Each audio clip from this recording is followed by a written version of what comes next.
네, 여러분 안녕하세요. 만나서 반갑습니다. 모든 수학입니다. 오늘 다변선세 극한과 연속 두 번째 시간이고요. 지난 시간까지 우리 등이면에 대해서 열심히 공부를 했죠. 이어서 우리 진도를 나가보도록 하겠습니다. 등이 곡선에 대해서 얘기를 했고 이제 등이 곡면에 대해서 얘기를 할 차례인데 어, 뭐 정의만 빠르게 해볼게요. 사실 뭐 크게 다른 건 없거든요. 이제 문제 풀면서 한번 같이 얘기를 해보겠습니다. 자, the set of points in space where a function fx, y, z 이렇게 3변수 함수죠. 얘가 이제 constant value를 갖는 것.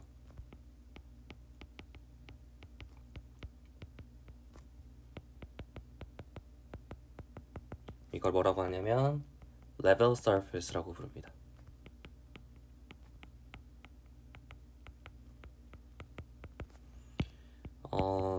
네.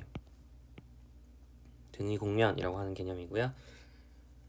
예를 들어서 이제 여러분이 x제곱 플러스 y제곱 플러스 z제곱이라는 함수가 있다고 쳐봐요. 이게 fx, y, z입니다. 그러면은 얘 같은 경우를 우리가 그림으로 표현하는 거는 이제 그래프로 표현하는 건 어렵죠. 왜냐면 w는 x제곱 플러스 y제곱 플러스 z제곱 이런 거를 그릴 수 없잖아요. 우리가 4차원을 그릴 수 없기 때문에. 그래서 이제 얘는 1, 얘는 2 이런 것처럼 이제 우리 등고선처럼 마치 공간상의 표현을 하는 거죠. 공간상에서 x제곱 플러스 y제곱 플러스 z제곱은 1이 되는 거 뭐예요? 구면이죠. 구면을 이렇게 그립니다.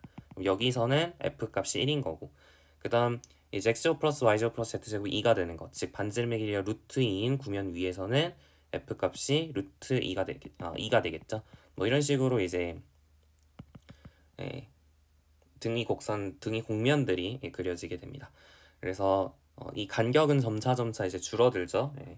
그러니까 f가 1 차이 나면 반지름이 1 차이 나는 게 아니죠. 조금씩 이제 줄어들죠. 그러니까 얘가 3 되면 반지름 루트 3이고 얘가 뭐 100이면은 반지름이 10이고 뭐 이런 거니까 좀그1 차이 나고 2 차이 나고 3 차이 나고 그러니까 1등이면 2등이면 3등이면 4등이면 이 그 곡면 사이의 거리가 조금 줄어드는 그런 느낌으로 그려지게 됩니다. 여튼 이제 대충 어느 정도 개념 설명은 다 끝난 거예요. 이제 다변삼수에 대한 기본적인 이야기들. 그래서 뭘 배웠죠? 좀 용어들이 많이 나왔는데 배운 용어들을 좀 정리를 해보면 뭐 내부점, 그 다음에 경계점, 내부, 경계, 열려있다, 닫혀있다, 유계다 이런 것들이 이제 어떤 영역에 대한 성질이었고 그 다음에 함수를 표현하는 방식으로 등위 곡선, 그 다음에 등위 곡면 이런 거에 대해서도 살펴봤죠. 그래프는 뭐 사실 어느 정도 알고 있던 내용이고요. 그래서 이제 한번 이거 왜 지웠지? 지우지 말고요. 네, 그래서 우리 한번 문제를 한번 풀어보도록 하죠. 연습을 해볼게요. 용어에 좀 익숙해지시면 되는 그런 파트가 일단 처음 파트입니다. 자, 유제 1-1이에요. 정의역과 치역을 구하시오 그랬습니다. z는 xy분의 1 이렇게 주어져 있는데 이 정의역이 뭘까요? 정의역이라고 하면 이제 특별히 언급이 없으면 잘 정의되는 가장 큰 영역이라 생각하면 돼요. xy가 0이 아닌 곳에서는 다 잘 정의가 되잖아요. 그래서 정의역은 도메인은 어떻게 나오냐면 x, y들의 집합인데 x랑 y는 0이 아니어야죠. x, y가 0이 아닌 곳. 이곳에서 잘 정의가 되겠습니다. 치역은 어떻게 되죠? 치역 레인지는 이제 얘가 0이 될 수 없죠. 이 값이 뭐 다 가능한데 0이 될 수는 없어요. 0이 될 수는 없고 나머지는 다 가능한 값이죠. 그래서 치역은 0을 제외한 모든 실수가 됩니다. 그래서 구간 표시로 이렇게 적어드리면 이렇게 쓸 수 있겠네요. 또는 실수해서 0을 뺀 것 뭐 이렇게 쓸 수도 있을 것 같아요. 자, 두 번째 문제입니다. z는 sin xy 이렇게 되어 있는데요. 이거는 뭐 정의역에 전혀 문제가 없죠. 그냥 R2 전체에서 잘 정의가 됩니다. xy가 어느 값이든 간에 관계없죠. 잘 정의가 되고 그 다음에 치역 같은 경우는 뭐 다 가능한 게 아니라 사인 값이 항상 마이너스 1 이상 1 이하이기 때문에 마이너스 1부터 1까지 얘가 바로 치역이 되겠습니다. 자, 3번 w는 루트 x제곱 플러스 y제곱 플러스 z제곱 이렇게 되어 있는데요.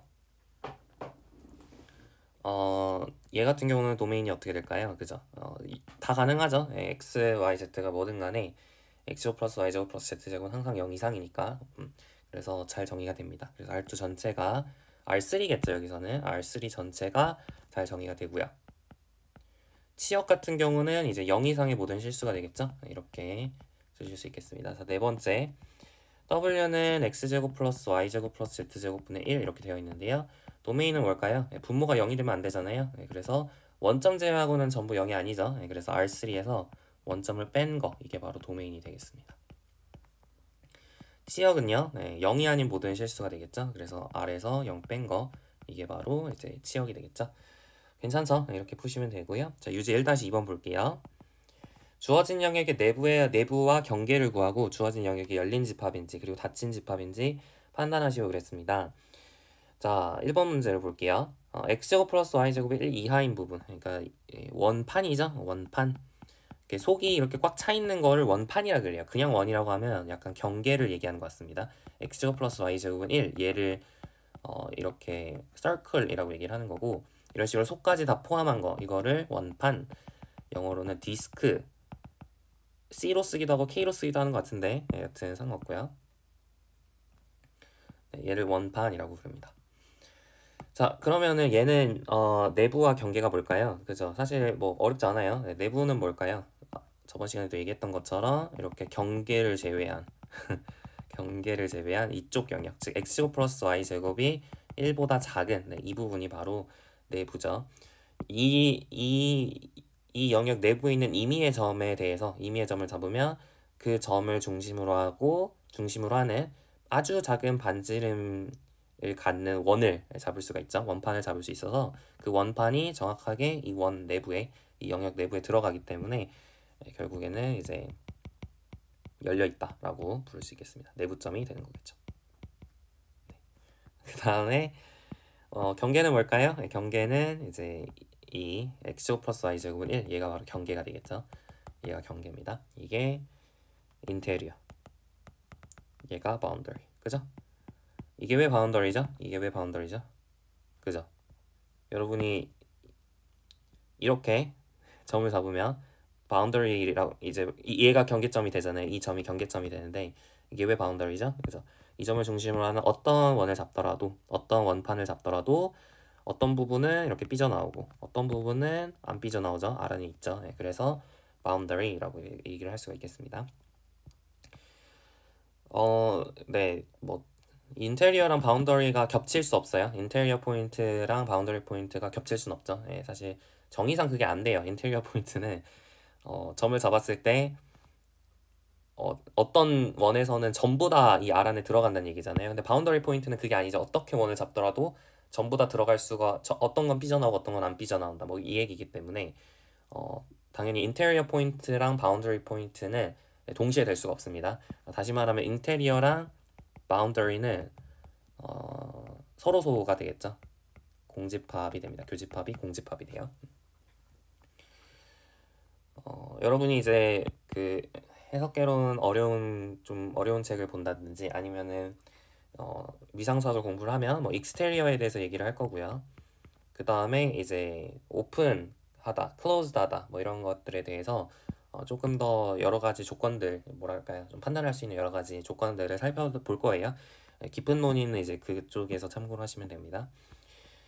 2번 같은 문제를 보시면 이게 열려있는지 닫혀있는지 얘기하죠. 이건 닫혀있는 거죠. 왜 닫혀있죠? 경계점들을 전부 포함하기 때문이겠죠. 경계점들을 전부 포함하고 있죠. 이 영역은 경계점을 전부 포함하고 있습니다. 경계점이 없는 거, 경계점이 없는 거를 우리가 오픈이라 부르기로 했고, 경계점이 다 있는 거를 클로스드라고 부르기로 했죠. 네, 그래서 이것은 이제 closed가 됩니다. 오픈은 아니죠. 네, 오픈은 아니에요. 왜냐면 경계점이 있으니까. 자, 근데 R2를 한번 볼게요. 얘 같은 게 약간 좀 특이하거든요. 이런 게 좀 특이한 예시입니다. 그래서 우리 교재는 없는데 제가 일부러 한번 넣어봤어요. 자, R2라고 하면 전체죠. 실수 전체, 그 평면 전체의 집합이 되는데, 얘 같은 경우는 모든 점이 인테리어 포인트죠. 네, 모든 점이 인테리어 포인트예요. 왜 그렇죠?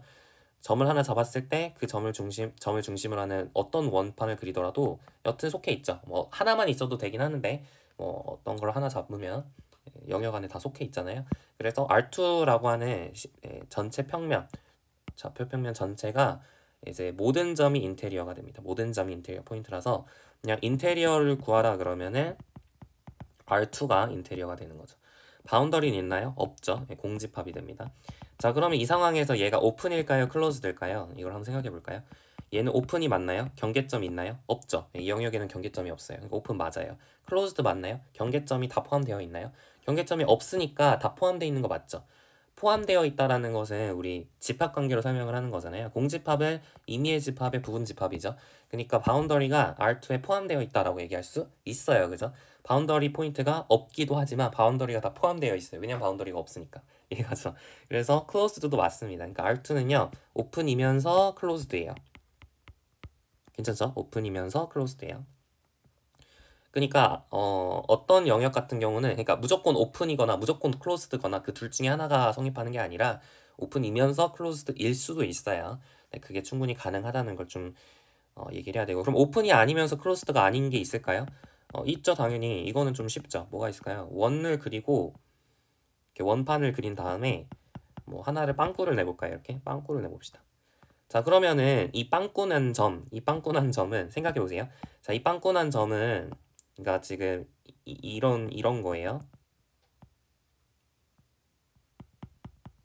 똑같은 그림을 그린 느낌인데 그러니까 x제곱 플러스 y제곱이 1 이하이면서 r이라고 하는 게 x랑 y가 뭐는 아니어야 되냐면 1,0은 아니어야 된다. 뭐 이런 거죠. 네, 이런 영역을 생각해 보면 얘의 바운더리랑 우리 문제에는 안 적긴 했는데 얘의 이제 인테리어랑 바운더리를 한번 잡을까요?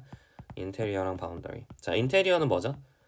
그죠? 똑같아요. x제곱 플러스 y제곱 1보다 작은 부분이 전부 인테리어가 되는데 바운더리는 그러면은 얘가 바운더리인가요? 이렇게 구멍 뻥 뚫린 거 얘가 바운더리인가요? 할 수 있는데 아닙니다. 바운더리의 정의를 보시면 이 바운더리 같은 경우는 이 영역 내에 있어야 된다 이런 조건이 딱히 필요가 없어요. 그죠? 그냥 그 점을 중심으로 하는 원판을 그렸을 때 삐져나오는 부분, 삐져나오지 않는 부분 이렇게 있으면 된다 그랬잖아요. 그러니까 이 1,0이라는 점도 바운더리가 맞아요. 예, 왜냐하면 이 점을 중심으로 하는 어떤 원판을 그리더라도 삐져나오는 부분과 삐져나오지 않는 부분이 있죠. 그죠? 네, 그래서 1,0도 바운더리입니다. 그러니까 바운더리가 꼭 R 안에 속해 있을 필요가 없어요. 자, 그러니까 바운더리는 뭐라고 쓰셔야 되냐면 x제곱 플러스 y제곱은 1 이걸로 쓰셔야 되는 거죠. 자, 그러면은 이 영역은 오픈인가요? 클로즈인가요? 오픈 맞나요? 오픈이라고 하려면 바운더리 포인트가 없어야 되는데 이런 점들이 다 바운더리 포인트죠. 그럼 바운더리 포인트가 있으니까 오픈 아니에요. 근데 클로즈려면 바운더리 포인트가 전부 포함돼야 되는데 지금 보시면은 바운더리 포인트 얘가 이 점이 포함이 안 됐죠. 클로즈드가 아닙니다. 그러니까 오픈이 아니면서 클로즈드가 아닌 예시는 좀 직관적으로 많아요. 그죠? 그러니까 어떻게 보면 그냥 쉽게 생각하면 약간 이런 게 경계 느낌 아니겠어요? 뭔가 외부와 내부를 가르는 경계 영역, 경계선 뭐 이런 느낌이죠. 그게 바운더리가 되는 거고 그 바운더리가 이제 어떤 영역에서는 전부 포함할 수도 있고 어떤 영역에서는 전부 포함하지 않을 수도 있고 어떤 영역에서는 일부만 포함할 수도 있는 거겠죠. 그래서 일부만 포함한다면 오픈도 아니고 클로즈도 아니고 뭐 그런 상황이 되는 겁니다. 지우지 말까? 자, 그러면은 우리 이제 조금 복잡한 예시인 3번을 한번 볼게요. 자, 이 영역을 한번 보겠습니다. x, y가 있고 r2가 있고요. x랑 y랑 이제 유리수라고 합니다. 자, 이 영역을 생각을 해볼게요. 그러니까 약간 유리수들을 전부 모아놓은, 그러니까 사실 빽빽하게 다 채워지겠죠. 유리수가 조밀조밀하게 있거든요. 굉장히 조밀조밀하게 이렇게 다 찍혀가지고 사실상 전부 색칠이 되는데 그런 모양이 됩니다. 근데 그렇다고 해서 얘가 R2랑 똑같진 않죠. 무리수, 뭐 유리수 뭐 이런 것도 있을 수 있으니까. 이 영역이 이제 인테리어 포인트랑 바운더리 포인트를 한번 생각을 해볼게요. 여러분이 임의로 하나 점을 찍어볼게요. 임의로 하나 점을 찍었을 때 여러분이 어떤 원판을 그리더라도 삐져나오는 부분, 그러니까 이 영역에 속하는 부분과 속하지 않는 부분이 생기죠. 그죠? 왜냐면 어떤 원판을 그리더라도 뭐 유리수, 무리수, 그죠? 그 다음에 무리수, 무리수, 그리고 유리수, 유리수 이렇게 잡을 수 있잖아요. 그죠? 어떤 원판을 그리더라도 유리수, 유리수, 무리수, 무리수가 존재할 거예요. 유리수랑 무리수가 빽빽하게 존재하니까. 그죠? 따라서 여기 R2에 있는 모든 점이 바운더리가 됩니다. 맞죠? 그래서 바운더리가 R2가 되는 상황이에요. 아까랑 좀 다르죠? 얘 같은 경우는 인테리어가 없죠. 인테리어가 없습니다. 바운더리 포인트면 인테리어 포인트가 아니라 그랬어요. 둘이 겹치지 않는다 그랬죠. 그러니까 인테리어 포인트는 공집합이에요. 따라서 이 영역 같은 경우는 오픈이 맞나요? 오픈이? 아니죠. 오픈이라고 부르려면 바운더리 포인트가 전부 없어야 돼요. 바운더리 포인트가 없어야 되는데 R이라고 하는 이 영역은 바운더리 포인트가 있죠.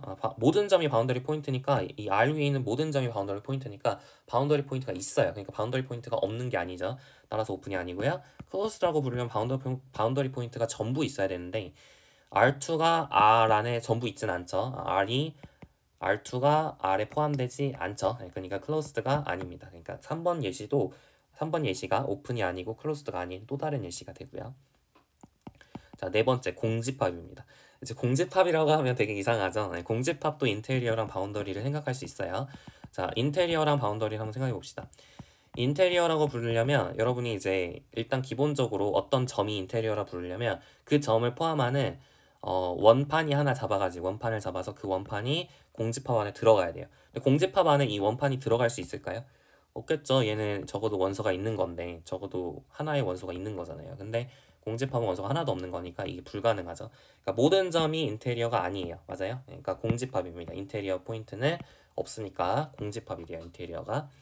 근데 바운더리인가요? 공집합에 있는 모든 원소 다시 여러분이 바운더리라 부르려면 어떤 점이 바운더리라 부르려면 그 점을 중심으로 하는 원판을 하나 잡았을 때 그 원판에서 이 R에서 R 안에 없는 부분과 있는 부분 이렇게 있어야 된다 그랬는데 공집합 같은 경우는 R이 공집합이니까 전부 R 안에 없는 거죠. 모든 점들이 R 안에 없습니다. 그러니까 바운더리 포인트가 있나요? 없죠. 그러니까 인테리어도 없고 바운더리도 없는 그런 상황이 됩니다. 그래서 공집합, 인테리어도 공집합, 바운더리도 공집합인 거죠. 따라서 이제 열린 집합이냐 닫힌 집합이냐를 판정을 해보면 열린 집합 맞죠? 바운더리 포인트가 없잖아요. R 안에 바운더리 포인트가 없으니까 열린 집합 맞고요. 그 다음에 클로즈인가요? 모든 R 안에 모든 바운더리 포인트가 포함되나요? 포함되죠. 바운더리 포인트가 없으니까 공집합 안에 들어가니까요. 클로즈도 맞습니다. 그래서 2번, 4번은 전부 오픈이면서 클로즈드인 예시고요. 그 다음에 3번 같은 경우는 오픈이 아니면서 클로즈드가 아닌 예시, 1번 같은 경우는 클로즈드이면서 오픈이 아닌 예시 뭐 이렇게 정리를 하실 수 있겠죠. 자, 유제 1-3번 보겠습니다. fxy는 ln 9-x제곱 -y제곱의 정의역이 유계인지 판단하시오 그랬습니다. 정의역이 뭘까요? 진수 조건이라고 하죠. 9-x제곱 -y제곱이 0보다 큰 범위에서 정의가 되기 때문에 x제곱 플러스 y제곱이 9보다 작은 이게 바로 정의역입니다. 맞나요? 집합 표시로 적는 게 조금 더 좋긴 해요. 정의역은 집합이니까. 네, 이렇게 적으시면 조금 더 좋긴 하겠죠. 자, 이 정의역이 유계인지 판단하시오 그랬는데 x제곱 플러스 y제곱이 9보다 작은 영역이라고 하면 이런 이제 원판이죠. 원판.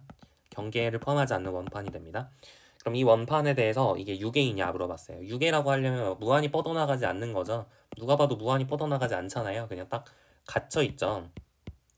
그걸 수학적으로 어떻게 얘기하냐면 어떤 원판을 잡아서 그 원판 안에 쏙 들어가게 할 수 있겠느냐 이렇게 물어보면 가능하죠. 그러니까 얘는 유계 맞습니다. 바운디드가 맞겠죠. 괜찮죠? 좋아요. 자, 유제 1-4번 보겠습니다. fxy는 루트 x제곱 플러스 y제곱 플러스 z제곱의 등이면을 좌표 공간상에 나타내시오 그랬어요. 얘가 1되는 점, 얘가 뭐 2되는 점, 얘가 0되는 점, 얘가 3되는 점 이런 것들 다 나타내면 되는 거죠.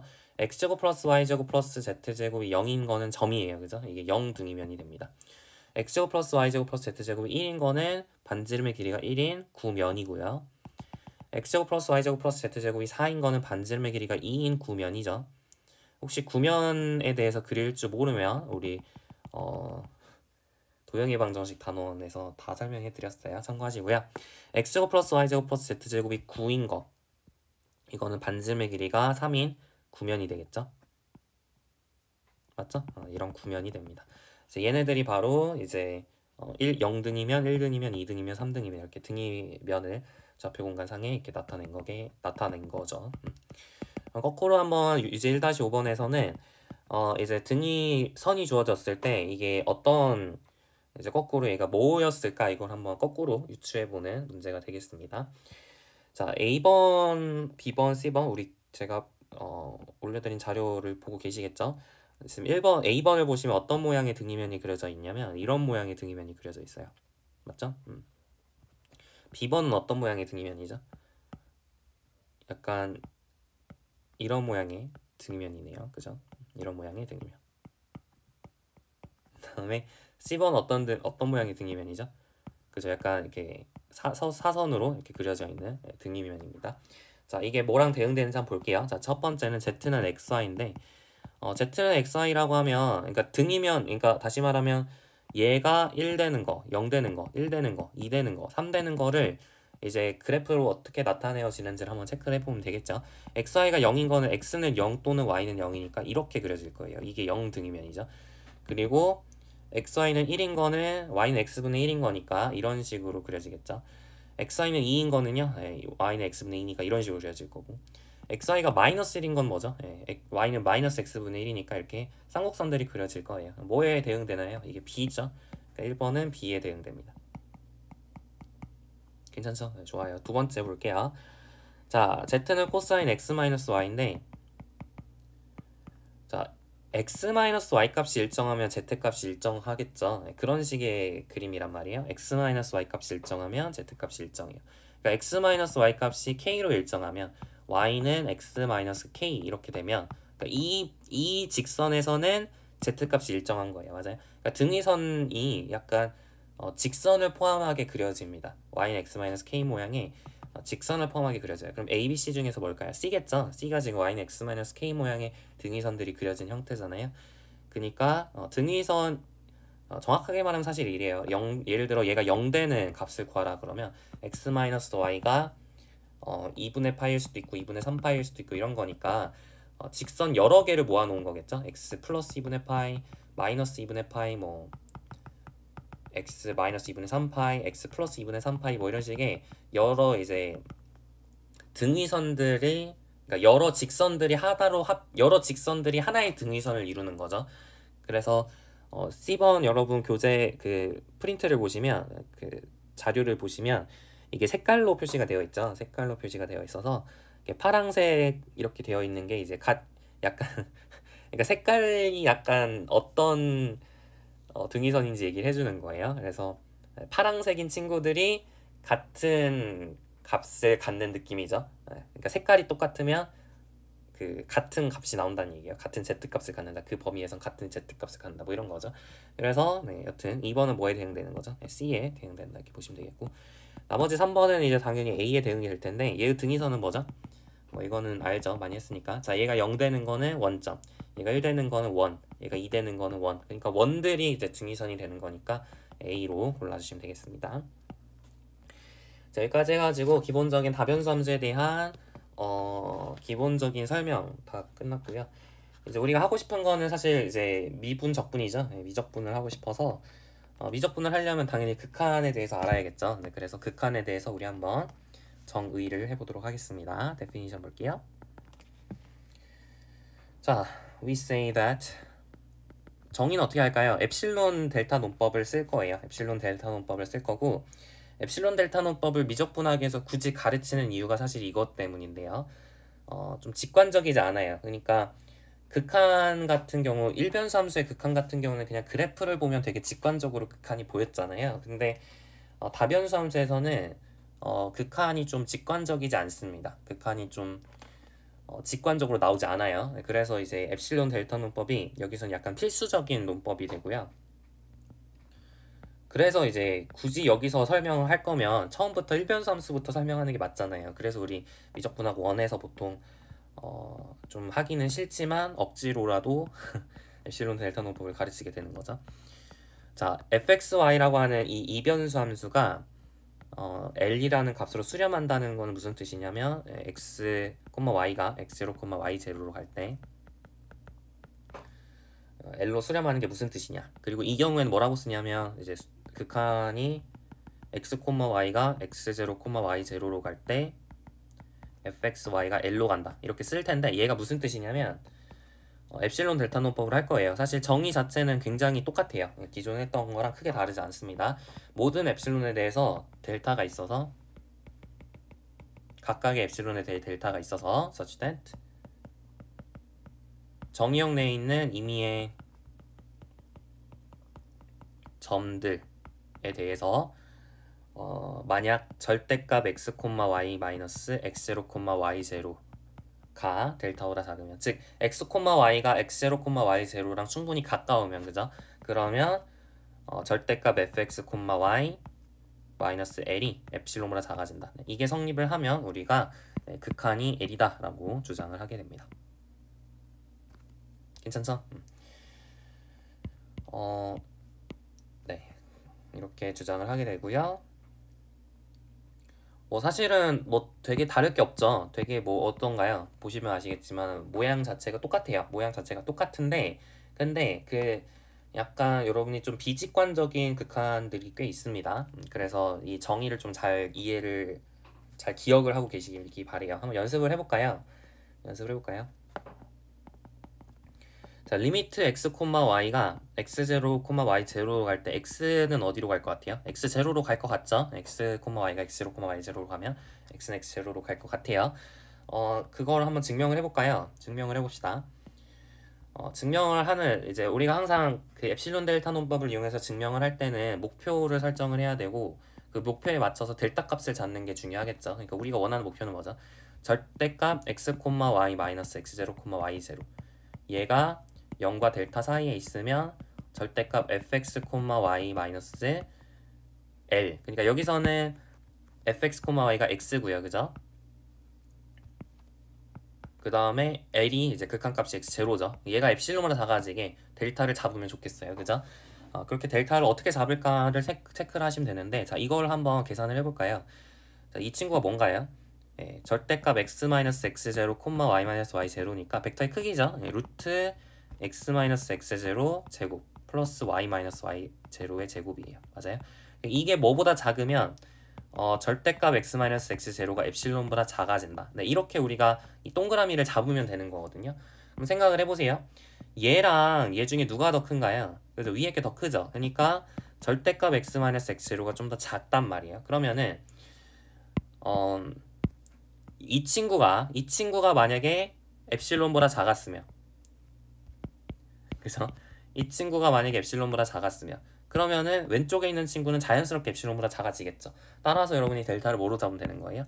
그렇죠, 엡실론으로 잡으면 되는 겁니다. 델타를 엡실론으로 잡으면 되는 거죠. 그죠? 델타를 어떻게 잡았는지 알겠으니까 따라서 이제 우리가 서술하실 수 있겠죠. 이제 증명을 하실 수 있습니다. 자, take 엡실론 이렇게 시작했죠. 우리 극한의 엄밀한 정의 미적분학 1에서 많이 했습니다. 자, take 엡실론 하고 시작을 합니다. 자, 그러면은 그리고 let 델타는 엡실론으로 잡죠. 그러면은 for if 자, 0 절대값 x, y 마이너스 x0, y0가 0과 델타 사이에 있으면, 그러면은 절대값 x 마이너스 x0라는 건 뭐보다 작죠? 그쵸? 아까 지금 이 부등식을 이제 거꾸로 쓰는 거예요. 그죠? 우리가 이제 논의를 전개했을 때 사용한, 우리가 델타를 엡실론으로 이끌어냈을 때 사용했던 논의를 그대로 여기다 적으면 되는 거죠. 절대값 x-x0가 루트 x-x0의 제곱 플러스 y-y0의 제곱보다 사실 같을 수도 있어요. 정확하게 이게 작다기보다는 y가 y0일 수도 있으니까 그게 불가능한 건 아니잖아요. y가 y0일 수도 있죠. x가 x0랑 다르고 y가 y0일 수도 있는 거잖아요. 그러니까 등호가 성립할 수도 있습니다. 여튼 그래서 얘가 지금 엡실론보다 작다라고 주장을 했기 때문에 가정을 했죠. 그래서 절대값 x-x0가 엡실론보다 작아져서 리미트 x, y가 x0, y0로 갈 때 x는 x0로 수렴한다 라고 주장을 할 수 있겠습니다. 괜찮죠? 이 정도 이제 할 수 있고요. 상수항이 이제 상수로 간다. 그러니까 상수 수열이라고 할까요? 상수 함수도 상수 k가 k로 수렴해요. 이것도 뭐 증명하는 게 어렵지 않죠. 이거는 델타를 아무거나 잡으셔도 상관없는, 많이 했으니까 이런 거는 좀 생략을 할게요. 잘 모르겠으면 한번 댓글로 알려주시고요. 여튼 이 정도 한번 해보실 수 있으면 좋겠습니다. 이런 게 이제 되게 기본적인 거죠. 이제 기본적인 거고, 이제 이런 것들이 이제 알면은 뭐 얘네들도 할 수 있죠. x, y가 x0, y0로 갈 때 예를 들어 x제곱 플러스 y제곱이 어디로 가는가 이렇게 물어봤어요. 그러면 어디로 갈 것 같아요? 그쵸? x0 제곱 플러스 y0의 제곱으로 갈 텐데 이걸 뭐 극한의 엄밀한 정의를 활용해서 증명할 수도 있겠지만 극한의 기본 성질을 이용해서 증명할 수도 있겠죠. 예, 우리가 극한의 기본 성질이라고 하면 뭐예요? 이런 거겠죠. 예, x0, y0로 갈 때 fx가 l로 수렴함을 알고 그 다음에 리미트 x, y가 x0, y0로 갈 때 gx가 m으로 수렴하는 걸 안다. 그러면은 리미트 x, y가 x0, y0로 갈 때 fx 플러스 gx는 l 플러스 m으로 간다. 뭐 이런 것들이 기본 성질이겠죠. 이런 뭐 합을 갈라쓸 수 있다, 곱을 갈라쓸 수 있다 이런 것들이 그대로 성립을 하고요. 증명이 다르지 않아요. 똑같아요. 형태가 똑같잖아요. 지금 보시면 극한의 정의 자체가 뭐 사실 다를 게 없어요. 그죠? 극한의 정의 자체가 그냥 형태가 아예 똑같기 때문에 우리 미적분학 1에서 극한의 엄밀한 정의 그 네 번째 시간인가 세 번째 시간에 이 합과 곱 뭐 이런 몫에 대해서 뭐 나눌 수 있다 이런 것들 다 증명을 해드렸어요. 그 증명 방식을 똑같이 가지고 다변수 함수에서도 마찬가지로 할 수 있습니다. 그래서 이제 문제 없이 뭐 이런 것들도 성립을 한다. 네, 그냥 언급만 할게요. 증명 과정이 아예 똑같아가지고 그냥 언급만 하겠습니다. 그러니까 이런 것들 다 갈라쓸 수 있어요. 수렴한다면 갈라쓸 수 있다. 뭐 이런 것들이 그대로 성립을 하고 우리 교재에 정리가 되어 있으니까 한번 보시면 좋을 것 같아요. 근데 다 아는 거니까 그냥 이제 패스를 하겠습니다. 그래서 뭐 이제 이런 것들도 이제 우리 곱을 갈라쓸 수 있고 합을 갈라쓸 수 있고 뭐 이런 것들을 이용한다면 어렵지 않게 우리가 이걸 이용해서 이런 성질들 이용해서 이제 증명을 할 수 있는 거죠. y는 당연히 y0로 갈 거 아니야, 그지? 왜냐하면 x가 똑같죠. 논의 자체가 똑같겠죠, 그죠? 하나도 다를 게 없겠죠. 그래서 뭐 이런 것들은 이제 쉽게 확인이 될 겁니다. 그럼 이제 문제가 되는 게 뭔가요? 라고 이제 물어볼 수 있는데 예제 2번을 통해서 한번 도대체 뭐가 어렵다는 건지 한번 보도록 할까요? 뭐 예제 2의 1번은 할 만합니다. 자, 리미트 x, y가 0, 1로 갈 때 x제곱 y 플러스 5xy 마이너스 y의 세제곱분에 x 마이너스 xy 플러스 3 얘는 어떻게 될까요? 0, 1을 넣으면 될 것 같지 않나요? 0, 1을 넣을 수 있겠죠. 우리 극한의 기본 성질 덧셈 갈라쓸 수 있다, 곱셈 갈라쓸 수 있다, 나눗셈 갈라쓸 수 있다. 수렴만 한다면 그죠? 그런 것들을 이용하면 될 것 같죠. 그래서 0, 1 한번 넣어보죠. 0의 제곱 곱하기 1 플러스 5 곱하기 0 곱하기 1 마이너스 1의 세제곱 분의 0 마이너스 0 곱하기 1 플러스 3 이렇게 되니까 결론적으로는 마이너스 3이 정답이 되겠네요. 괜찮죠? 두 번째. 자, 리미트 x, y가 3, 마이너스 4로 갈 때 루트 x제곱 플러스 y제곱은 얼마가 되겠느냐 물어봤는데 우리 그 연속함수가 있으면 연속함수의 경우에서는 함수값과 극한을 바꿀 수 있다. 함수를 취하는 액션과 극한을 취하는 액션의 순서를 바꿀 수 있다. 그런 거 기억나나요? f 리미트 x가 a로 갈 때 fx g라고 할게요. 자, g 리미트 x가 a로 갈 때 fx랑 g 리미트 x가 a로 갈 때 gfx랑 언제 같아진다 그랬냐면 연속함수일 때 g가 이 극한값에서 연속이라면 그럼 이제 둘이 같아진다 뭐 그런 거 했었죠.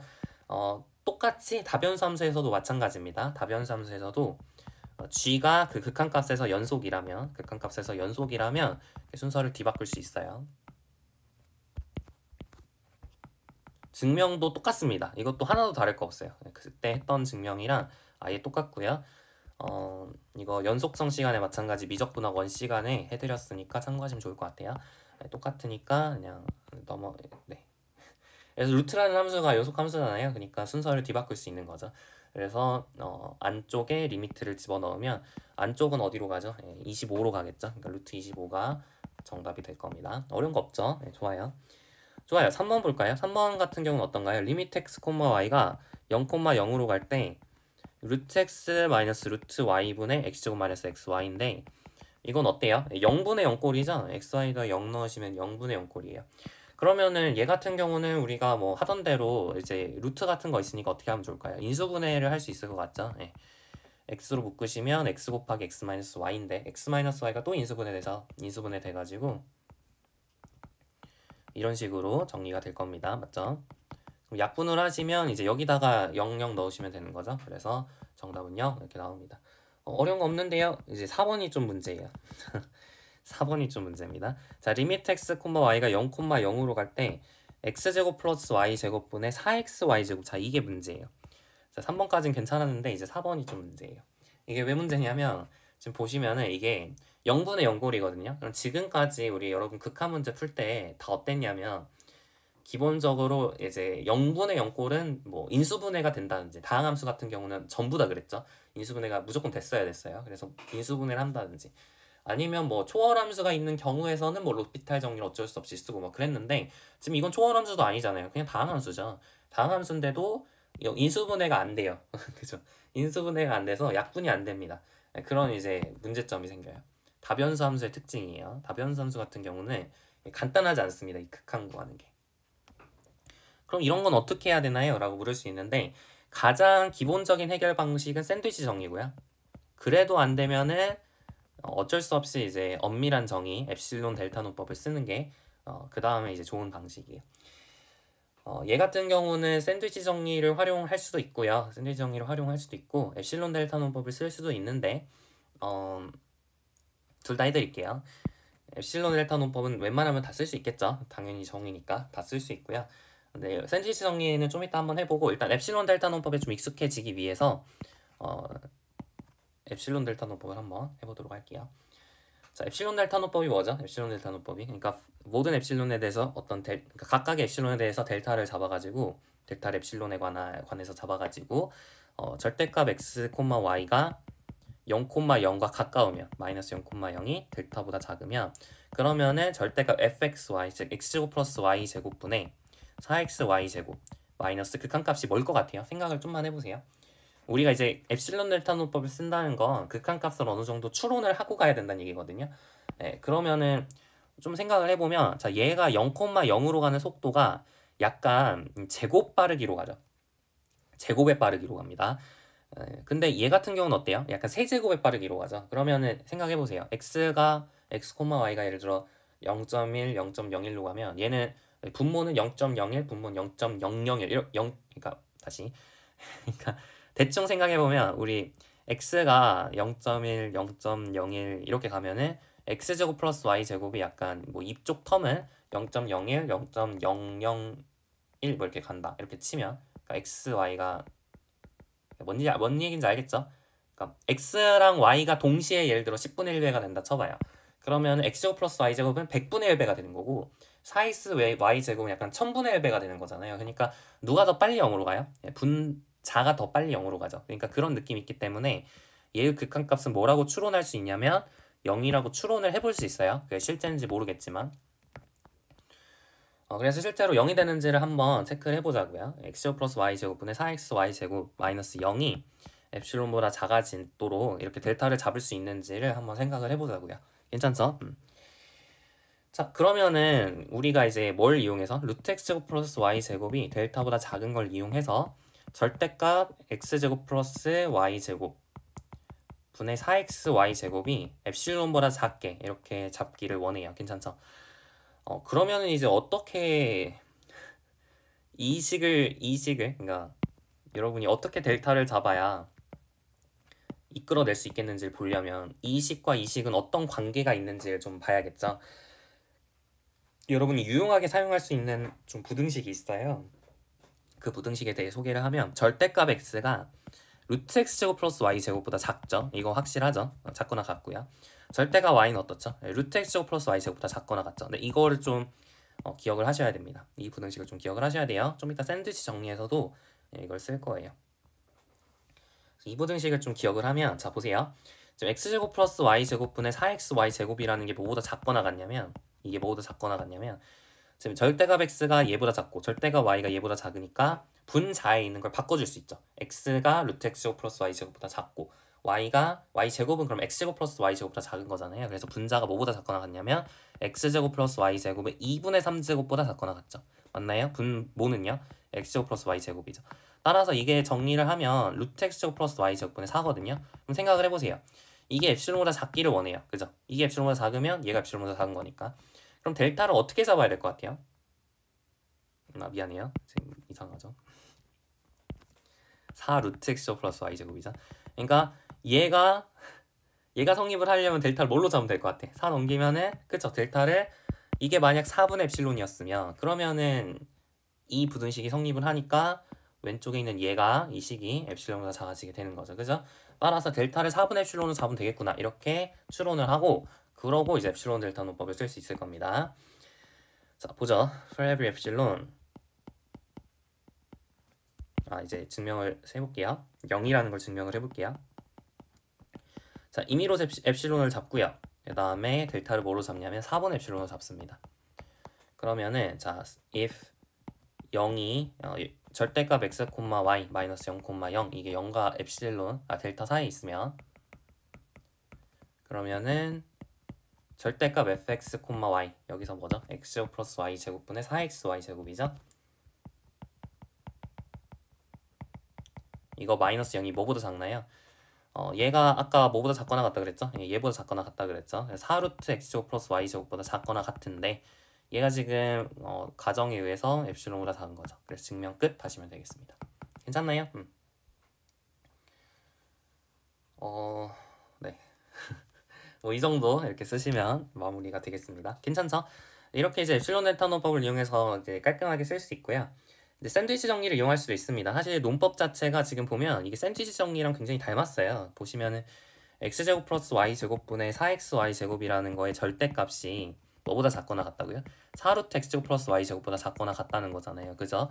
그러면은 절대값이 얘보다 작거나 같다는 건 마이너스 4루트 x제곱 플러스 y제곱과 4루트 x제곱 플러스 y제곱 사이에 그 함수가 존재한다는 거니까 얘는 0으로 간다는 거 알죠? 얘도 0으로 간다는 거 알죠? 그럼 그 사이에 낑겨있는 얘도 0으로 가야겠죠? 그래서 4번에서 정답은 0이다. 이렇게 샌드위치 정리를 이용해서 설명할 수도 있습니다. 괜찮죠? 좋아요. 자, 그러면은 5번 볼게요. 5번. 5번은 어떤가요? 리미트 x, y가 0, 0으로 갈 때 x분의 y 이렇게 되어 있어요.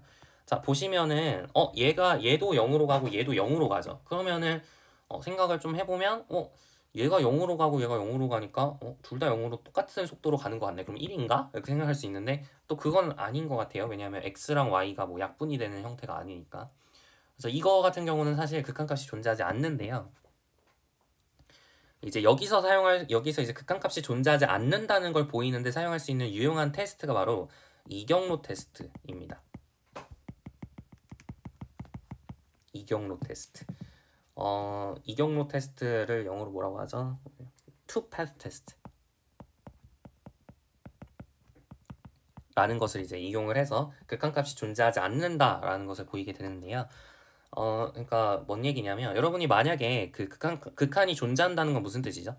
절대값 x, y 마이너스 x0, y0가 0과 델타 사이에 있으면 절대값 fx, y 마이너스 l이 엡실론을 잡다. 뭐 이렇게 쓸 수 있다는 얘기인데 그러면은 x, y가 x0, y0랑 그냥 가깝기만 하면 fxy랑 l은 가까워져야 된다. 뭐 이런 거잖아요. 그러니까 예를 들어 이런 거예요. x분의 y의 그래프를 제가 한번 그려볼게요. 그래프를 한번 그려볼게요. 얘는 x가 0이 아닌 곳에선 다 잘 정의가 되죠. 그죠? x가 0이 아닌 곳에선 다 잘 정의가 됩니다. 얘 그래프를 한번 그려볼게요. x가 예를 들어 x분의 y가 1이 되는 그런 점들은 어떤 점들이죠? y는 x죠. 그러니까 y가 x가 되면 y가 x인 범위에서는 y가 x인 그 직선 위에서는 z값이 1이에요. 그리고 그러니까 y가 x분의 y가 k가 되는 x분의 y가 k가 되는 다시 말해 y는 kx인 곳에서는 z값이 k가 되는 거죠. 그러니까 y가 예를 들어 0인 점 y가 0인 건 어떤 거예요? 얘죠. 얘에서는 z값이 0인 거고 그 다음에 y가 1인 곳에서는 그러니까 y가 x인 곳에서는 z값이 1인 거죠. 그러니까 약간 뭔가 어떤 느낌인지 알겠어요? 이게 올라간다는 게 좀 보이나요? 이렇게 약간 이 파란색 직선이 회전을 하면서 그 직선이 위로 올라가는 모양인 거죠. 이해가죠? 파란색 직선이 회전하면서 이렇게 올라가는 이런 모양이 그려집니다. 맞아요? 이런 모양이 약간 뭔가 나선처럼 생긴 그런 생각으로 보셔도 되고요. 여튼 이런 식으로 생겼어요. 얘의 극한은 어때요? x, y가 0, 0으로 갈 때 뭔가 하나로 가는 느낌이 드나요? 안 들죠. x, y가 0, 0으로 갈 때 원점으로 막 x, y가 갈 때 z 값이 하나로 뭉쳐지는 느낌이 들어요? 아니죠. 이 경로에서는 0으로 가고 이 경로에서는 뭐 1로 가고 뭐 그러잖아요. 그죠? 그러니까 x, y가 0, 0으로 갈 때 z 값이 지금 하나로 뭉쳐지는 그런 느낌이 안 든단 말이에요. 그러니까 여러분이 수렴하지 않는다라는 걸 보이기 위해서는 여러분이 서로 다른 두 개의 경로를 잡아서 그 두 개의 경로에서의 극한값이 다름을 보이면 됩니다. 0,0으로 가는 여러 가지 경로가 있을 수 있죠. 그 경로 중에서 두 개 이상을 잡아서 그게 다른 값으로 수렴한다는 걸 보이면 돼요. 가깝기만 하면 L로 수렴해야 되는데 근데 만약에 어떤 경로에서는 0으로 가고 어떤 경로에서는 1로 간다면 그러면은 이제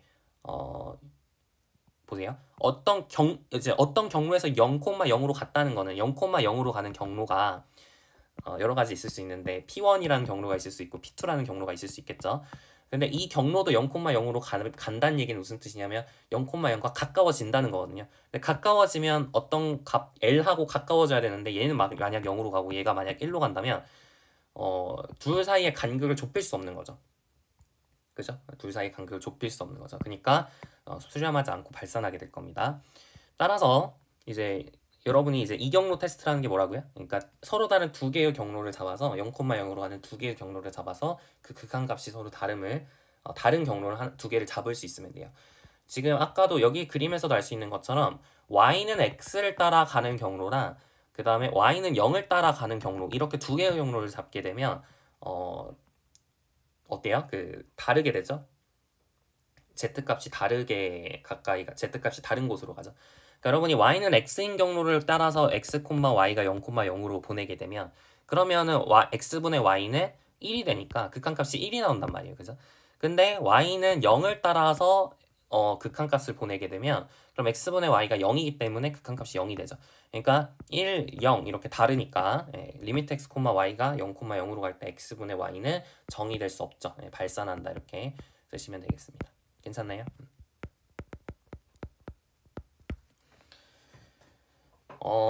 네.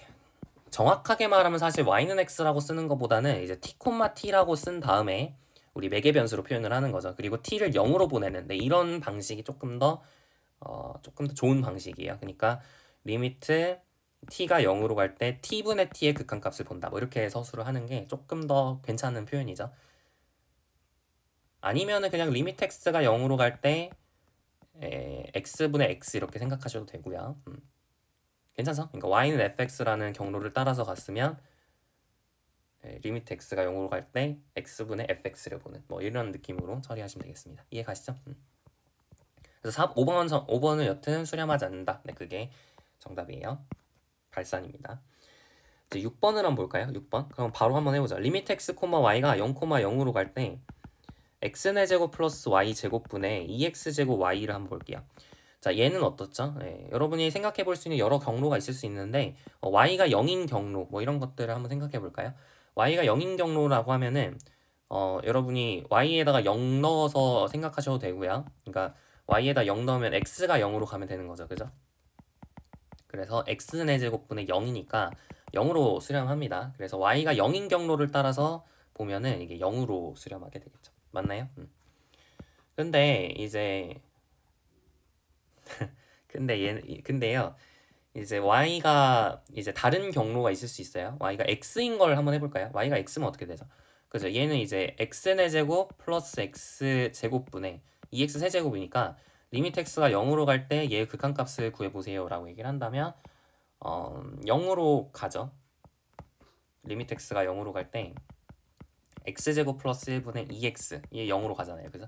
그러니까 y는 x를 따라서 해도 0으로 갑니다. 그러면은 이게 뭐 어떤 경로를 생각해야 되지? 이런 의구심이 들 수 있어요. 좀 잘 안 보일 수 있는데 y는 x제곱이라는 경로를 생각해 보셔야 됩니다. y는 x제곱이라는 경로를 생각해 보세요.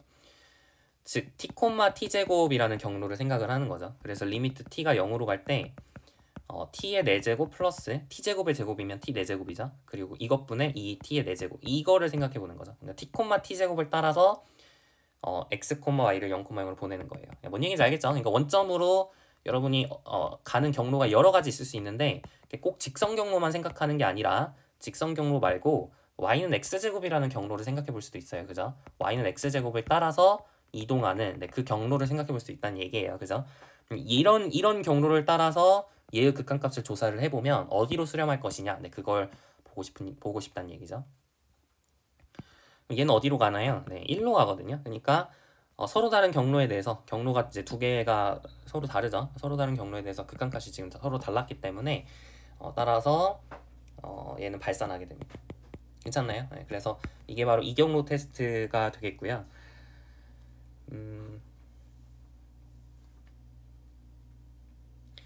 이제 여러분이 직선 경로로 여러분이 고집을 하게 되면 항상 실패할 수밖에 없습니다. y는 mx라는 경로만 고집을 하면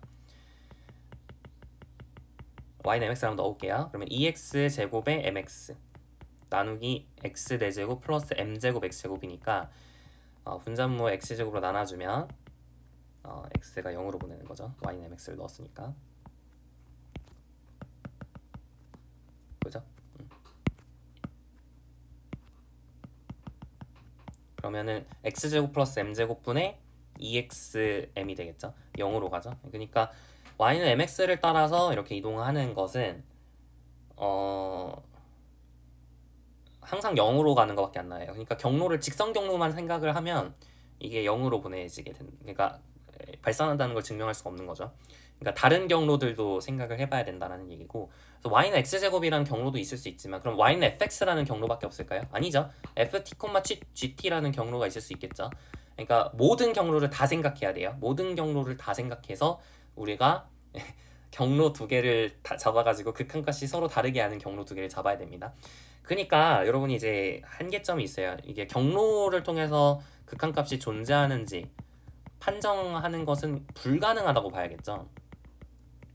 그러니까 다시 말하면 극한이 발산한다는 것을 보일 수는 있어요. 경로 두 개를 잡아서 극한값이 발산한다는 건 보일 수 있거든요.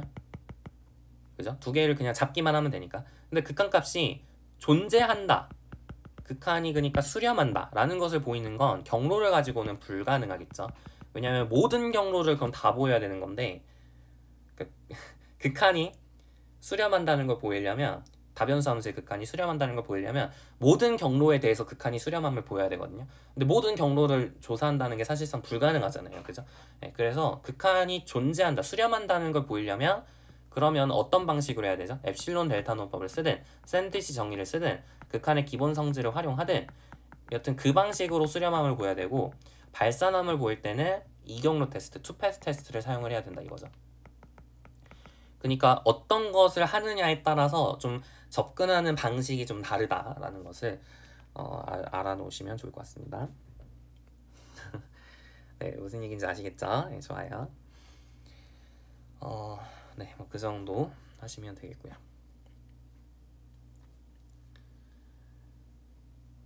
조금 헷갈리죠? 이게 좀 헷갈리는데 좀 정리를 잘 해놓으시면 좋을 것 같고요. 마지막으로 우리 컨티뉴티만 하면 개념은 끝나거든요. 컨티뉴티에 대해서 한번 얘기를 해볼게요. 그 연속성이죠. 이거 정의, 우리 연속성의 정의를 어떻게 하죠? 그죠? 함수값 정의되고 그 다음 극한값 존재하고 함수값 극한값이 같으면 연속이다, 뭐 이렇게 정의를 하죠. 약간의 그 문제점이 있기는 한데 여튼 우리 교재에서 그렇게 정의를 했어요. 그래서 우리도 그렇게 하겠습니다. fxy가 x0, y0에서 연속이다 라고 하는 것은 무슨 뜻이냐면, f가 정의가 되고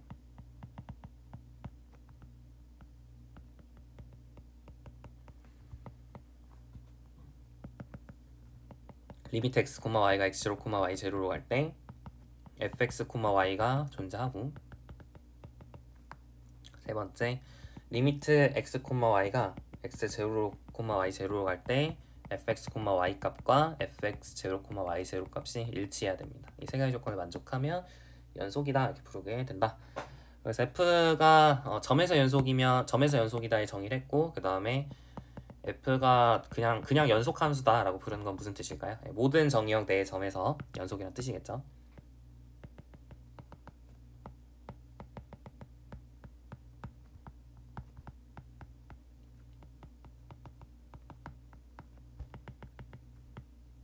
됐죠? 네, 이렇게 우리 연속성을 정의를 하게 됩니다. 크게 다른 거 없죠? 네, 미적분학 원에서 했던 거랑 크게 다르지 않습니다.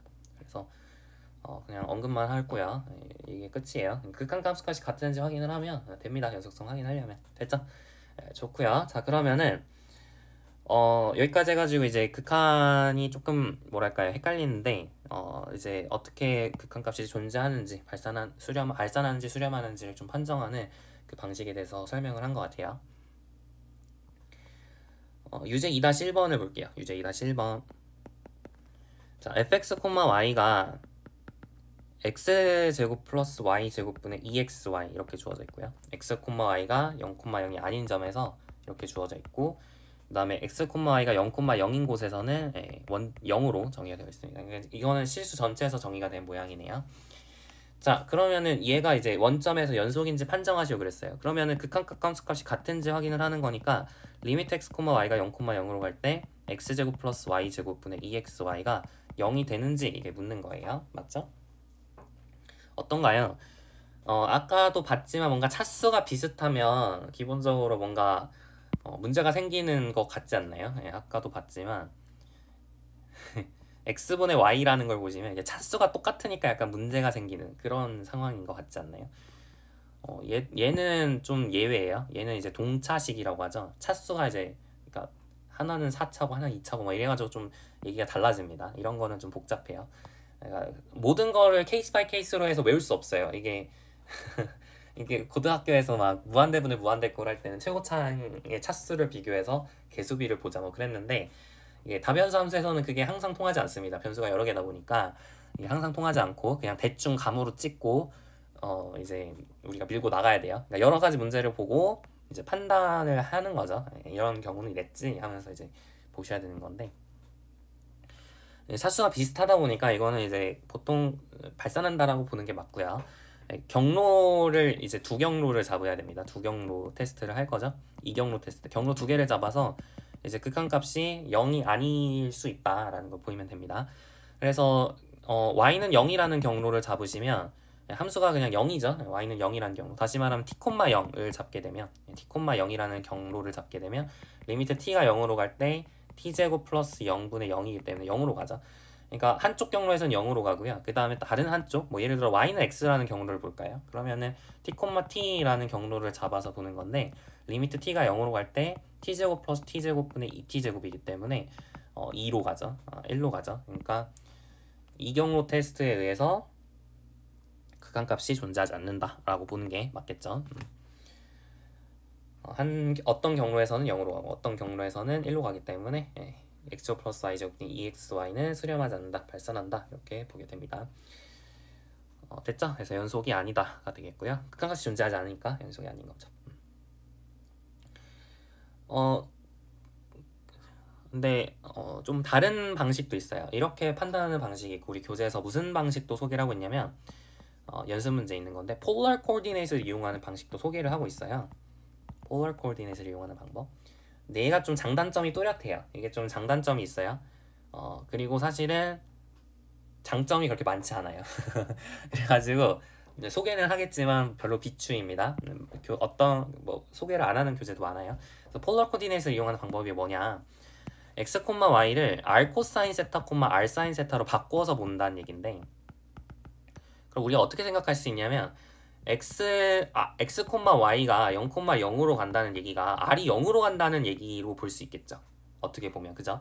그러니까 우리가 약간 다변수 함수를 일변수 함수로 바꿔주는 느낌이 든다는 그런 생각을 할 수 있어요. 그러니까 뭔 얘기냐면 그러니까 x, y가 0, 0으로 간다는 게 r이 0으로 간다는 거잖아요. 그죠? 그러니까 여러분이 리미트 x, y가 0, 0으로 갈 때 x제곱 플러스 y제곱분의 2xy를 보기 위해서 이걸 극좌표로 바꾸는 거죠. 그럼 리미트 r이 0으로 갈 때 x제곱 플러스 y제곱은 뭐죠? r제곱이죠. 그 다음에 2xy는 뭐죠? 2r제곱에 r제곱에 2r제곱에 코사인 세타 사인 세타잖아요. 그러니까 결국엔 얘가 뭐가 되냐면 리미트 r이 0으로 갈 때 2코사인 세타 사인 세타가 되는 거죠. 그럼 얘가 꼭 0으로 수렴해야 된다는 보장이 있나요? 0으로 꼭 수렴해야 되나요? 아니죠. 세타 값에 따라서 달라질 수 있겠죠. 그래서 0이라고 얘기할 수가 없기 때문에 이제 이 극한은 수렴하지 않는다 이렇게 판단을 할 수 있죠. 근데 그건 또 좋은 설명인데요. 좋은 설명인데 이제 문제가 있어요. 문제가 뭐냐면 이제 이렇게 이게 일변수 함수처럼 보이긴 하는데 사실은 일변수 함수가 정확히 말하면 좀 아니라고 봐야 돼요. 그러니까 세타가 R에 의존할 수 있어요. 지금 세타 그러니까 경로 그러니까 세타가 뭐 아무거나 되기는 하는데 R에 의존할 수도 있는 거잖아요. 그러니까 여러분이 x, y가 0, 0으로 가는 상황이 여러 가지가 있을 수 있는데 근데 그게 R이 0으로 가는 건 맞는데 x, y가 0, 0으로 가면 R이 0으로 가는 건 맞는데 세타는 지 맘대로죠. 자기 맘대로란 말이에요. 그러니까 여러분이 x, y가 0, 0으로 가는 여러 가지 경로가 있으면 세타가 이제 R에 의존하게 써질 거란 말이죠. 그러니까 사실은 R에 의존하는 어떤 함수도 괜찮은 거예요. 세타가 그러니까 R에 의존하게 생각할 수도 있는 거죠. 그러니까 상수라고 착각하면 안 된다는 거예요. 세타가 꼭 상수값만 되는 게 아닙니다. 그러니까 R이 0으로 가는 여러 가지 상황 속에서 세타가 꼭 상수로 일정할 필요는 없고 이게 그러니까 FR 이런 게 가능하다는 거죠. 세타를 FR이라고 놓을 수 있다는 거예요. 그러니까 R이 0으로 갔을 때 얘가 수렴한다고 보는 게 좀 위험해요. 얘를 이코사인 세타, 사인 세타라고 쓰는 게 좀 위험합니다. 얘를 얘라고 쓰면 안 돼요. 세타가 FR에 의존하지 않을 수, R에 의존해가지고 써질 수 있는 거라서. 그러니까 사실 얘를 얘로 바꾸는 과정 자체가 좀 문제가 있는 표현 방식이에요. 이렇게 쓰면 약간 세타가 상수처럼 써지는 느낌이거든요. 세타가 상수처럼 써진 느낌인데 사실 상수가 아니죠. 자기 맘대로 되는 거라 진짜 자기 맘대로죠. 아래 관에서 써질 수도 있는 거고 뭐 여튼 완전 자기 맘대로기 때문에 이렇게 쓰는 게 약간 위험합니다. 그래서 비추. 그래서 이렇게 하는 게 좀 직관적일 수는 있는데 약간의 오개념이 생길 수 있어서 비추입니다. 실제로 안 통하는 예시들이 있어요. 그래서 아까 발산하는 걸로 봤었던 우리 한번 예시를 들어볼까요? 아까 리미트 x, y가 0, 0으로 갈 때 x의 제곱 플러스 y 제곱분의 2x 제곱 y 뭐 이런 거 있죠. 얘를 극좌표로 바꿔서 보자 그러면 이렇게 써질 거 아니에요.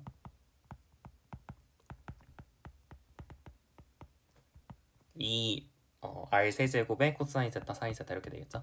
그럼 분자분모를 r로 나눠주게 되면 이게 r 제곱에 코사인 4제곱 세타 플러스 사인 제곱 세타분의 2r의 코사인 세타 사인 세타 이렇게 되잖아요.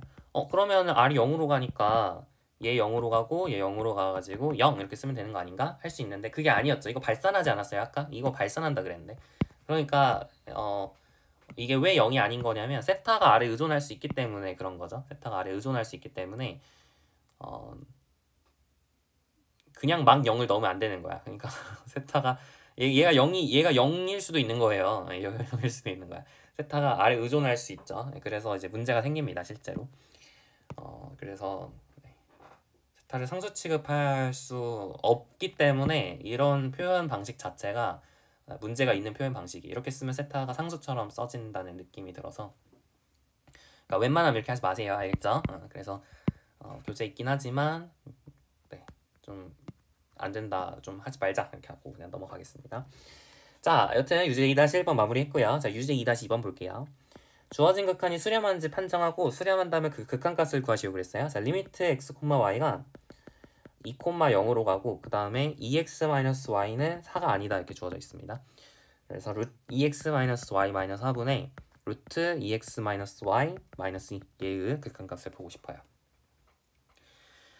보시면 아시겠지만 이게 뭔가 0분의 0꼴이죠. 이게 꼭 붙은 이유는 이제 분모가 0이 아니어야 된다라는 조건 때문에 이렇게 붙은 건데 이걸 안 써도 뭐 크게 문제는 없어요. 안 쓰면은 그냥 당연히 x-y가 4가 아닌 거죠. 그러니까 안 써도 뭐 크게 문제는 없습니다. 교재에 써져 있는 문제가 있어가지고 한번 넣어봤고요. 네, 어떻게 풀죠? 유리화를 하면 되죠. 분자분모 0분의 0꼴이라서 이거 유리화가 되는 형태죠. 이게 인수분해가 되죠. 루트 2x-y 마이너스 2 곱하기 루트 2x-y 플러스 2 이렇게 써질 수 있습니다. 약분이 되니까 여기다가 2영 넣는 건 문제가 없죠. 이제 2영을 넣어주시면 2 플러스 2분의 1이기 때문에 4분의 1이 돼서 정답은 3분의 1 이렇게 쓰시면 되겠습니다. 됐고요. 자, 2번 문제 볼게요. 리미트 p가 1, 3, 4로 갈 때 원래 x, y, z라고 쓰는 게 좀 더 좋겠지만 귀찮으니까 이렇게 쓴 거예요. 리미트 p가 1, 3, 4로 갈 때 x분의 1 더하기 y분의 1 더하기 z분의 1을 구하시오 그랬는데 넣으면 되겠죠. 네, 1분의 1 더하기 3분의 1 더하기 4분의 1 전혀 문제 없죠.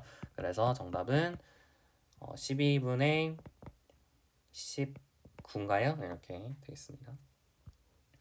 3번 볼게요. 자, 리미트 x, y가 1, 1로 갈 때 y-x분의 탄젠트 y 마이너스 y 탄젠트 x예요.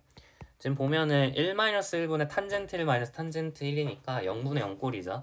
0분의 0꼴이고 이거 어떻게 처리할까요?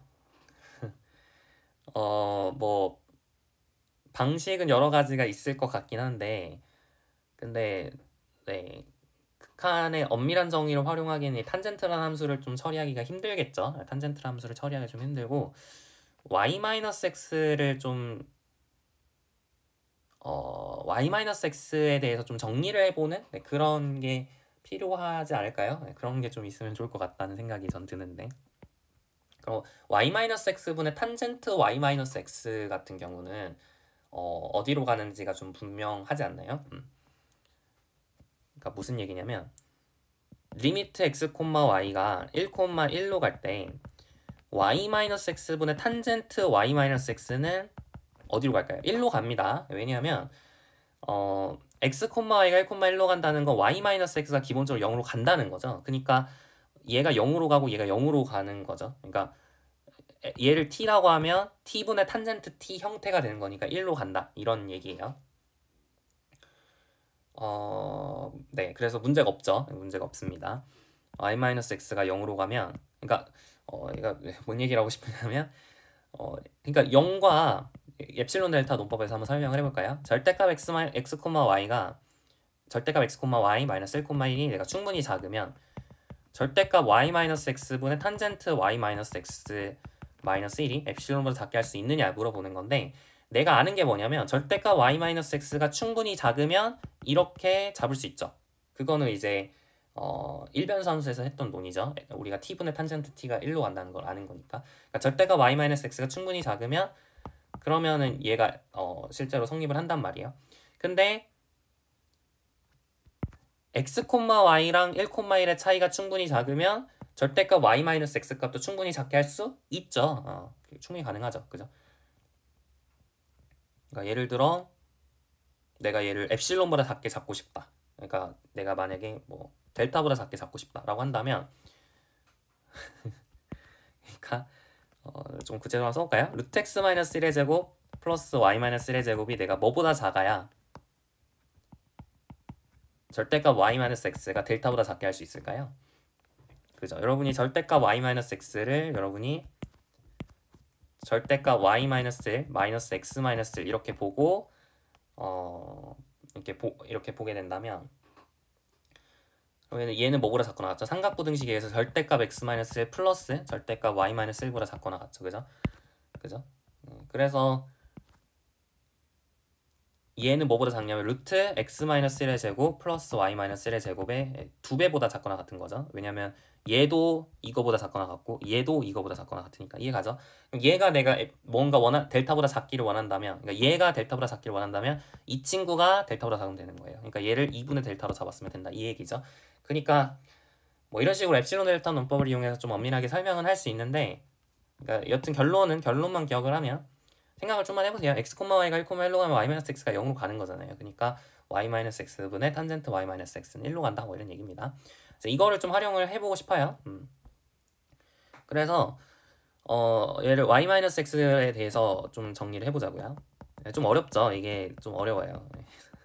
다변수함수 좀 어려워요. 자, y-x분의 탄젠트 y-x 플러스 x 이렇게 한번 써보자고요.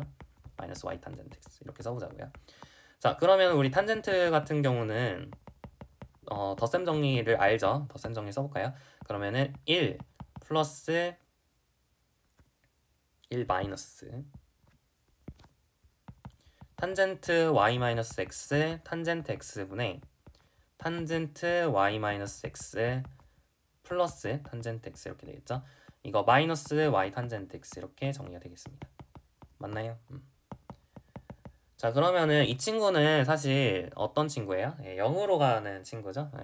x, y가 1, 1로 가면 이 친구는 0으로 가는 친구예요. 그래서 전체적으로 분모는 1로 갑니다. 맞죠? 분모는 1로 가요. 자, 그럼 정리를 좀 해볼게요. 리미트 x, y가 1, 1로 갈 때 y-x 곱하기 1 탄젠트 y-x 탄젠트 x 그죠? 이거 분의 탄젠트 y-x 플러스 탄젠트 x 마이너스 y 탄젠트 x 플러스 탄젠트 좀 힘드네요. 자, 좀만 넘겨볼게요.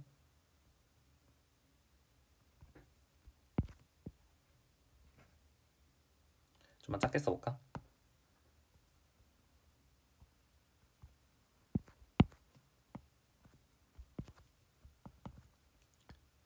이것분에 마이너스 y 탄젠트 x 플러스 y 탄젠트 y 마이너스 x의 탄젠트 제곱 x 이렇게 되겠네요. 그죠?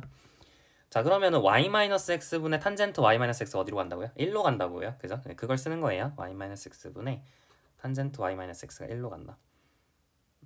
문제 없죠?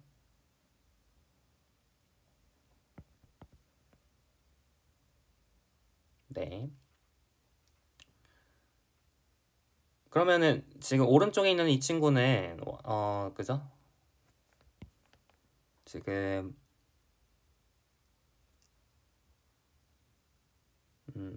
오른쪽에 있는 이 친구는 이제 어디로 가는 거죠? 0으로 가는 거죠. y-x면 탄젠트 y-x가 1로 가니까 이게 1분의 0이잖아요. 1분의 0 꼴이죠. 1분의 아니구나. 이제 넣어야 되는구나. 미안합니다. 다시.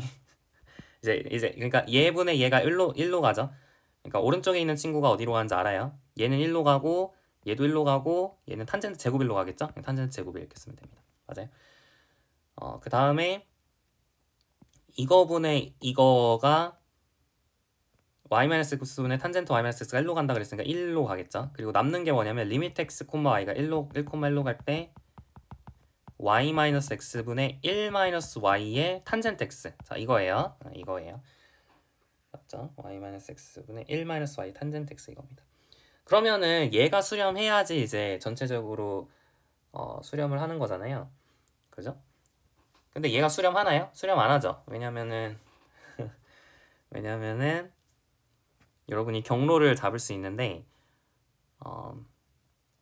y는 1이라는 경로를 잡게 되면 0으로 수렴할 거예요. 그죠? 분모는 0이 아니고 분자가 0이니까. 그래서 y는 1이라는 경로를 잡으면은 0으로 갑니다. 근데 예를 들어 y가 1 플러스 t로 가고 그 다음에 x가 1 플러스 t로 가는 상황을 생각해 볼까요? 1 마이너스 t로 가는 상황을 생각해 볼까요? 그러니까 y를 1 플러스 t, x를 1 마이너스 t 이렇게 잡아볼게요. 그러면은 분자는 마이너스 t의 탄젠트 1 마이너스 t가 되고 분모는 1 플러스 t에서 1 마이너스 t를 빼는 거니까 2t죠. 얘를 극한치하면 어떻게 되죠? 그죠? 마이너스 2분의 1의 탄젠트 1이죠. 그럼 얘는 수렴하긴 하는데 그러니까 다른 값으로 수렴하죠. 맞아요? 그러니까 결론적으로는 얘가 수렴 안 하니까 이 친구도 수렴을 안 하게 돼요. 맞죠? 만약에 얘가 수렴했으면은 이걸 뺀 거랑 얘도 수렴하고 그 다음에 얘도 수렴하니까 이제 뺀 것도 수렴을 해야 되잖아요. 그죠? 그러니까 얘가 수렴 안 하니까 결론적으로는 얘가 수렴을 안 하게 되는 거죠. 괜찮나요? 그래서 3번 같은 경우는 수렴 안 한다 하시면 될 것 같고요.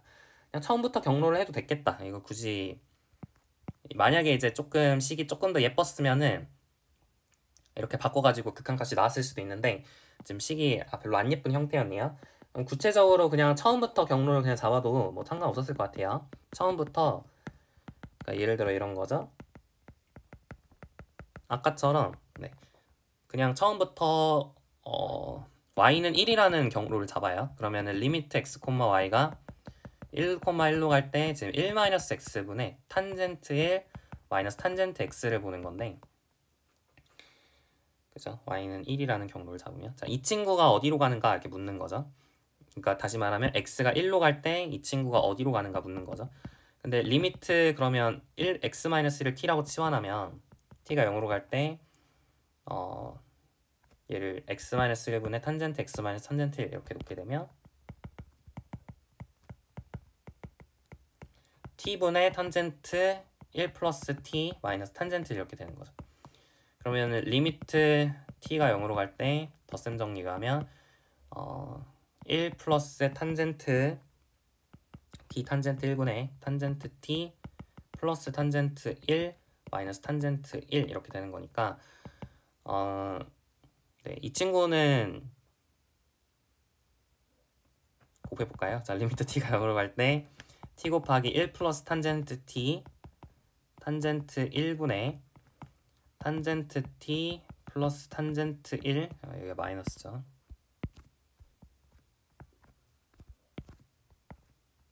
맞죠? 그리고 마이너스 탄젠트 1 플러스 탄젠트 t의 탄젠트 제곱 1 이렇게 될 겁니다. 맞죠?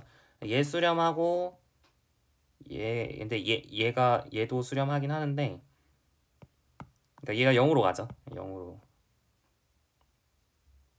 그러니까 정확하게 말하면 다시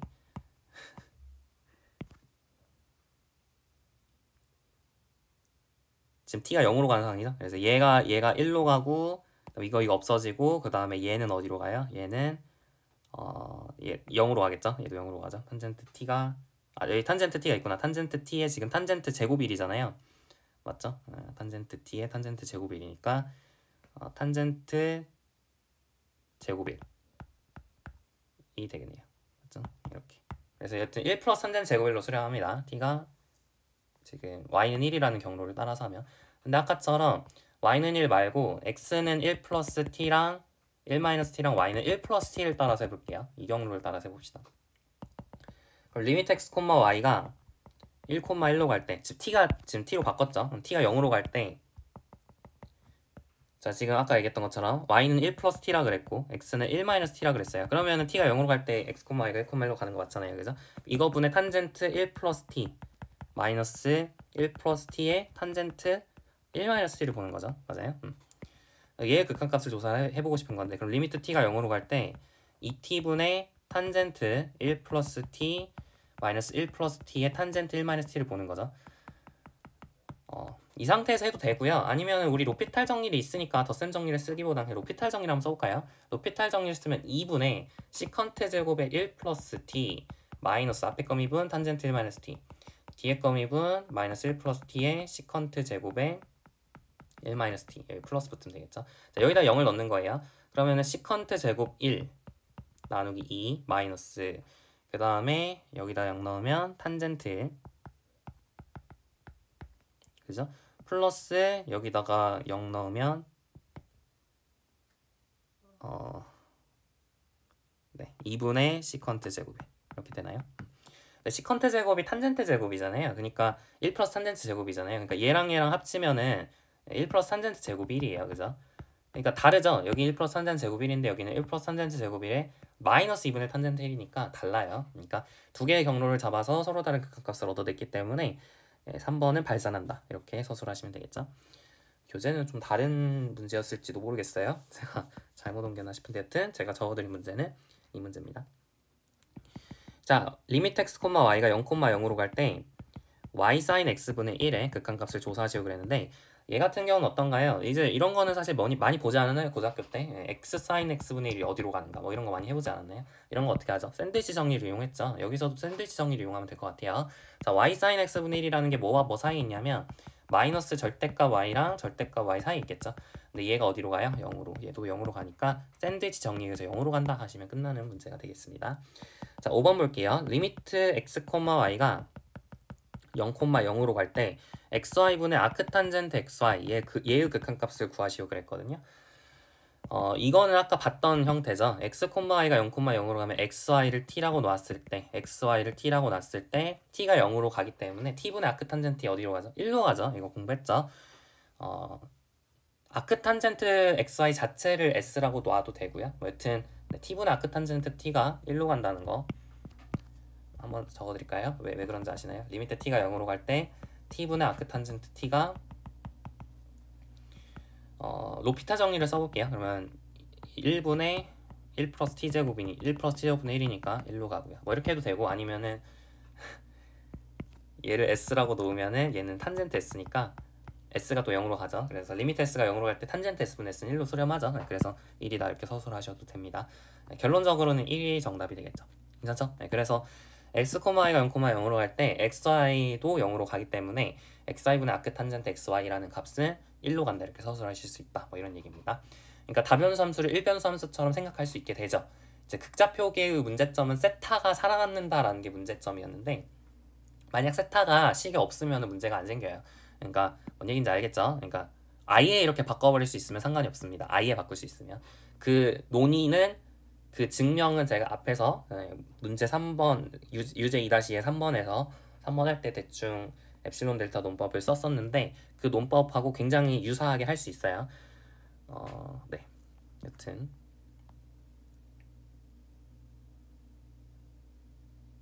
잘 안되면 얘기해주세요. 잘 안되면 제가 설명을 해드릴게요. 나중에. 자, 6번 리미트 x, y, z가 0, 0, 0으로 갈 때 코사인 x제곱 플러스 y제곱 플러스 z제곱분의 x제곱 z제곱이 이제 어디로 수렴하겠느냐 물었는데 코사인은 연속함수니까 안쪽의 극한이 수렴하면 그냥 안쪽 극한 값을 대입해서 하는 식으로 해도 된다 그랬죠. 근데 xyz가 0, 0, 0으로 갈 때 얘는 어디로 갈 것 같아요? 0으로 갈 것 같지 않나요? 왜요? 차수 비교 해보니까 분모 차수는 2차, 분자 차수는 4차잖아요. 그러니까 더 뭔가 0으로 갈 것 같아요. 더 분자가 더 빨리 0으로 갈 것 같습니다. 증명은 센치치 정리를 이용해서 한다 그랬죠. 그래서 여러분이 x제곱 플러스 y제곱 플러스 z제곱분의 x제곱 z제곱이라고 하면 얘의 절대값은 뭐보다 작거나 같냐면 분모는 가만히 냅두시고 분자를 바꿀게요. x제곱이라는 건 x제곱 플러스 y제곱 플러스 z제곱보다 작겠죠.